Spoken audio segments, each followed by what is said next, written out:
Ei, deixa eu te fazer uma pergunta.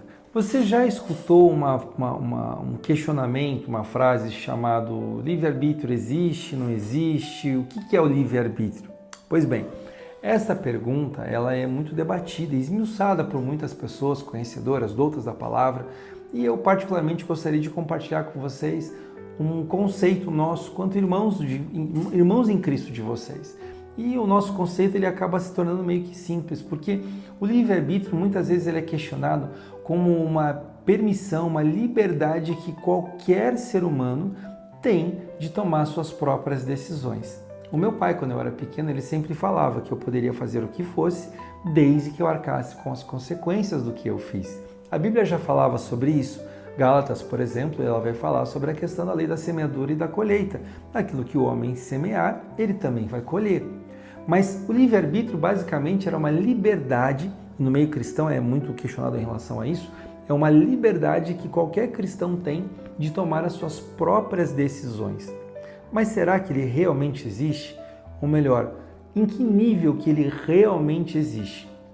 Pois bem, eu gostaria de trazer como base bíblica Gálatas, no capítulo de número 4, versículo 6 em diante, que diz assim: E porque vós sois filhos, enviou Deus ao nosso coração o Espírito de seu Filho que clama, Abba, Pai. De sorte que já não és escravo, porém filho, e sendo filho, também herdeiro por Deus. Pois bem, quando nós nascemos, nós somos criaturas de um Criador. Então, Deus Pai, Ele é o nosso Criador. Nós, resultados disso, somos suas criaturas. Então, Criador e criatura. Quando na nossa vida nós conhecemos a Jesus e convidamos Ele, entregamos a nossa vida para Ele, cumprindo o que diz João no capítulo 3, versículo de número 16, afinal de contas lá Deus deixa muito claro o Evangelho de João, que Deus amou o mundo de tal maneira que deu o seu Filho para que todo que nele crê não pereça, mas tenha vida eterna. Pois bem, então, voltando, Deus, Criador, criou as suas criaturas. Esta criatura, um ser vivente, acabou então, um ser humano vivente, ele acabou conhecendo a Jesus e entregou a sua vida para Jesus. Quando ele entrega a sua vida para Jesus, ele deixa de ser criatura e passa a ser filho. Filho de quem? Filho de Deus. Irmão em Cristo, co-herdeiro com Cristo. Então, de criatura passamos então a sermos chamados de filhos de Deus.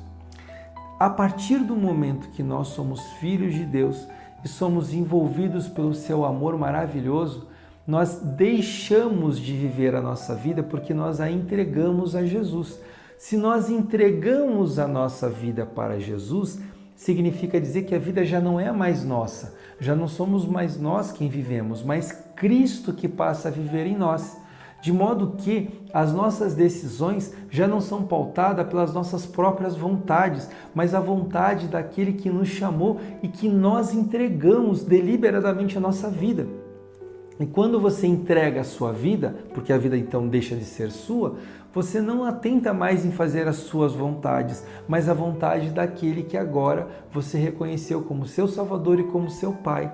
E quando você se coloca nessa posição, você automaticamente, por amar a Deus, você se coloca como se servo fosse. Ou seja, Senhor, eu já não quero mais que seja feita a minha vontade, mas seja feita a tua vontade na minha vida. Porque eu sei, Senhor, conforme diz a tua palavra, que a tua vontade para mim ela é boa, perfeita e agradável. Por isso que o Pai Nosso, Jesus, ele nos ensina, seja feita a tua vontade, assim como já, aqui na terra, como já é feita nos céus. Então, o livre-arbítrio ele existe até o momento que nós entregamos a nossa vida ao Senhor Jesus. Porque daí, a partir daquele momento, nós entregamos todo o controle e pedimos deliberadamente com o nosso coração aberto, Senhor, seja então agora aquele que governa a minha vida. Então, o livre-arbítrio, será que ele ainda existe? Se não existe, que é o meu entendimento, ele não existe porque eu amei de uma maneira tal que eu entreguei para ele, ele não me forçou a nada. Então, eu tive livre-arbítrio até entregar para ele o controle da minha vida. A partir daquele momento, então, quem vive em mim já não sou mais eu, mas Cristo que vive em mim. Que Deus te abençoe poderosamente E não esquece, ele continua falando. Se você gostou desse vídeo, que a gente procurou deixar ele o mais rápido e mais objetivo possível, eu vou te pedir uma gentileza. Na verdade, são 3, um tripé. A primeira coisa, se você gostou, eu vou pedir para você curtir esse vídeo. Se você curtir o vídeo, eu também vou te pedir para você, então, compartilhar com alguém que você goste. E com alguém que você não goste também, não tem problema, pode mandar para ele. E por fim, eu vou pedir para você estar nos seguindo, para que todos os dias, quando a gente estiver postando essa mensagem, você possa receber em primeira mão, como se fosse a tua primeira refeição do teu dia. Que Deus te abençoe e não esquece, Ele continua falando.